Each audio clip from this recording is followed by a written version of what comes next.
Of the turning process of our pen blanks. I chose my roughing tool, so I got my roughing tool. I have my tool rest set so that I can be slightly above center as I am turning, and I've gone over how to hold the tool. So at this point you're going to see me actually turn these blanks down to a round. So I'm going to rough them to a round shape, and again just as far as I need to get them round. Now as I do this, I'm going to make sure that I move the tool straight across each piece, and I'm going to take small cuts at a time. So don't force the tool into the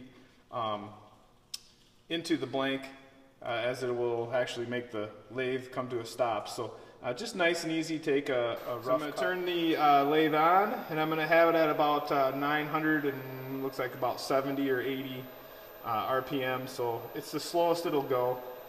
And again, I'm just going to not force my tool into the stock or into the blanks. And I'm just going to make a nice, easy, rough cut. I want to make sure that I cut both the blanks at one time.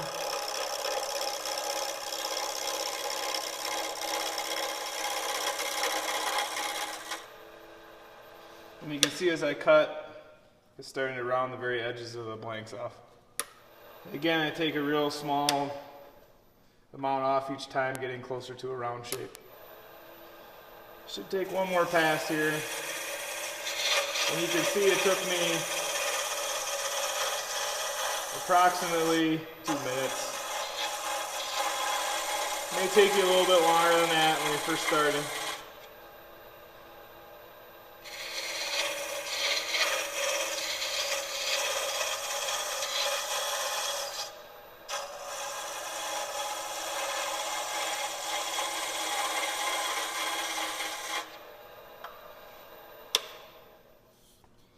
And at that point, as I turn this, I can see I have the whole entire surface down to a round shape.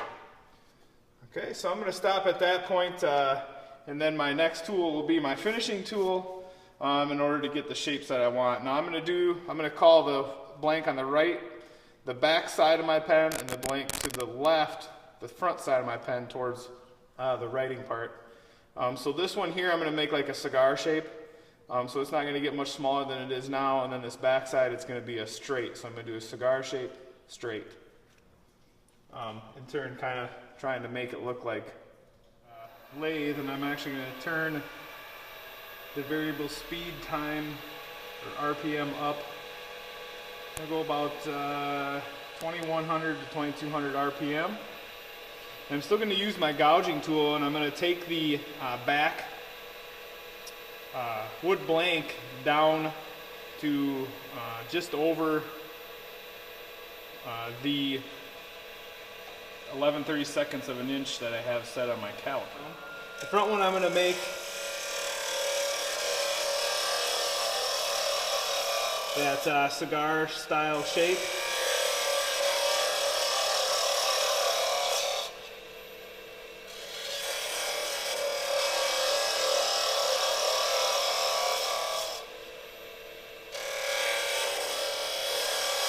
So I'm not going to be turning on that one right now. Okay, so I'm going to turn the machine off, and I'm going to test this. And I am just slightly over the 11/32 of an inch, so that's good to stop right there with the shaping tool.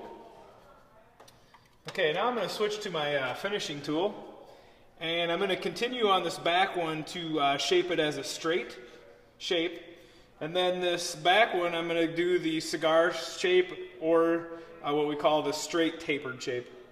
Okay, and I'm just going to take it, I'm going to taper the ends off, and as I taper the ends off, I'm going to bring them towards the center to make a wedge style shape to that front one. And again, I'm using my finishing tool, and I'm at that 2200 RPM.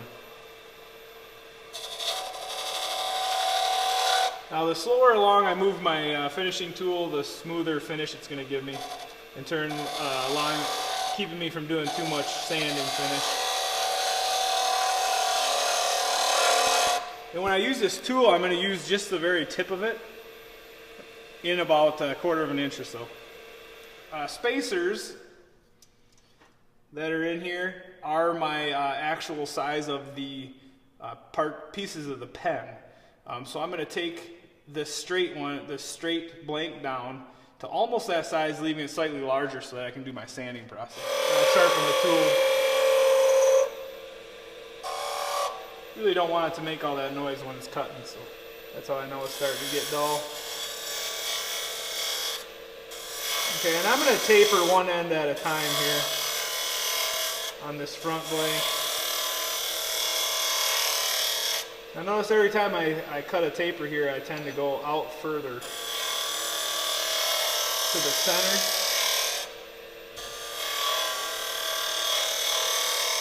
So I'm getting that nice tapered look. And I'm going to turn it down to just, the very ends here are going to be just about the size of the spacers, just like I talked with the straight one. Make the center of this straight tapered one side as wide as I, prefer. Again, there's no set standard here. I'm just going for a look I like with a style of pen that is, known, obviously. There is no standard measurement for this.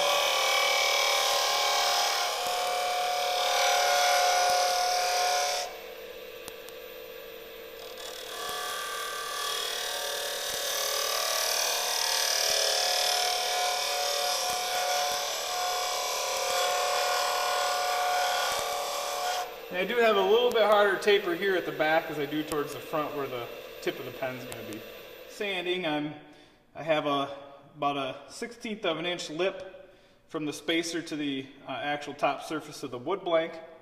And you can also see my back end of my pen is the same straight as my sample pen. And then the front has the tapered straight edge barrel or cigar barrel. Okay, and that was the look I was after, so I think I'm ready for the sanding process. Okay, my sanding process, I'm going to grab the 120 grit from the sanding board that I showed you earlier. Okay, and I have a strip of sandpaper. So I'm going to take my tool rest and I'm going to move that out of my way.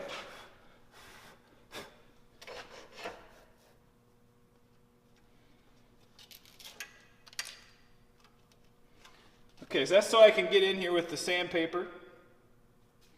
And I'm going to take the sandpaper, and what I don't want to do is I don't want to wrap the sandpaper around my fingers, okay, in order to do some sanding, and I don't want to wrap the sandpaper around the wood blocks of sand. I want to hold with 2 fingers at the top, 2 fingers at the bottom, and as I sand, I'm going to move the sandpaper back and forth on the wood block in order to get the sanding done. Now, the 120 I'm going to spend less time than with the 220.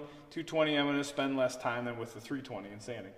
Okay, and then what I'm going to do is when I'm done with my 120, doing the round or the sanding like this, then I'm going to take and shut the machine off, and I'm going to turn the blanks and sand end to end, because the grain actually goes that direction. So essentially when I'm sanding around the blank, I'm sanding against the grain, so then I want to sand back and forth on the blank against or with the grain. And I'm still at about that 2,000 RPM for the sanding process. And every grit I do, I should get closer to the spacers. Okay, and that's all the sanding it takes there on the straight. And I'm not using a lot of pressure here, okay? I just make sure I move the sandpaper to a cleaner spot as I go. So essentially I'm not sanding in the same spot on the sandpaper the whole time. Okay, and I like how that sanded. And you see it didn't take me very long, I just took about a minute. And then I'm going to take it back and forth on these to get my sanding marks to go with the grain.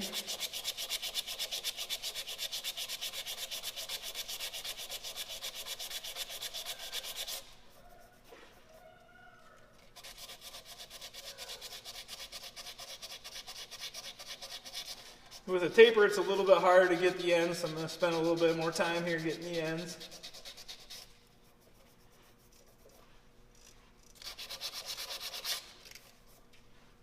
Okay, then I'm going to switch to my 220. I'm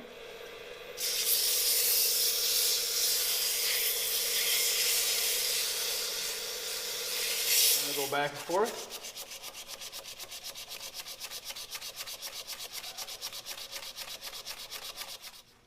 And then I'm going to switch to my 320.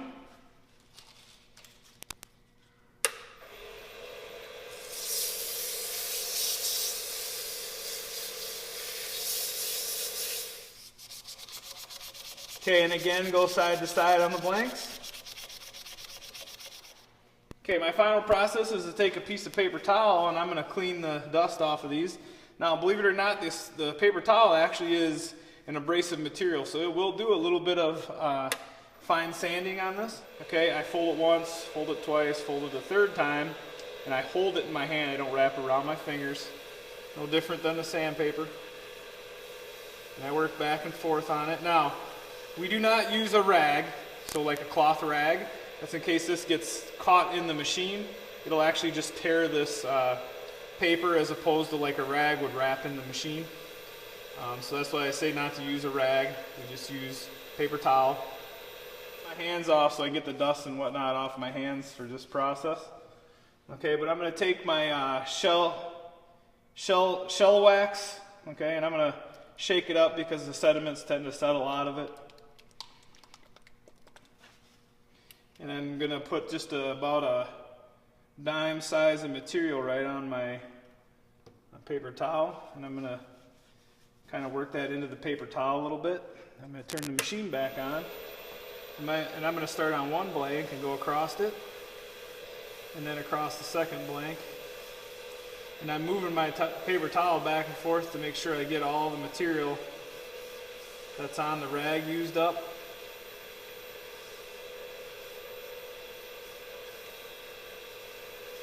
Okay, once I get that coated, I'm going to turn the rag over, and I'm going to use the clean side to then buff that out to a shine. And this wax sets up with pressure, so the harder you push, the more heat it creates, and the more it sets into the wood grain. Okay, and I'm going to go through that process 2 more times. And then you'll end up seeing me take the mandrel out of the machine and a demonstration on the assembly of it. Okay, on a final finished coat of the wood blanks, when you put the material, the wax material on the rag, just make sure you take the wax bottle and replace the cover, otherwise it all dries out. Okay. Okay, so once I get that rubbed in, I should be set to then assemble my pen. So I'm going to take the tailstock and I'm going to move that out of the way. And again, the tool rest I'm going to move out of my way. And I'm going to take my knockout tool. And I'm going to hold on to the mandrel. I'm going to tap the mandrel out. Okay, I'm also going to take a broom, dustpan, and sweep the machine up and get rid of all my extra material. I take the nut off the mandrel and don't lose the spacers, but I take one spacer off and I take my back end of my pen off. Now you can keep track of these so that the grains line up in the end, so you can put little marks across them. I'm not overly worried about that, so I'm not going to take and mark mine, but you can do that yourself if you want. I have another spacer and then the front end of my pen, and then I have my third spacer, which I'm going to leave on there. When I'm all done, I'm going to slide the 3 spacers back on, replace the nut, the brass nut, and set it over here to the side for the next person to use. Okay, so beyond just making sure things are swept up, I'm on to the assembly part of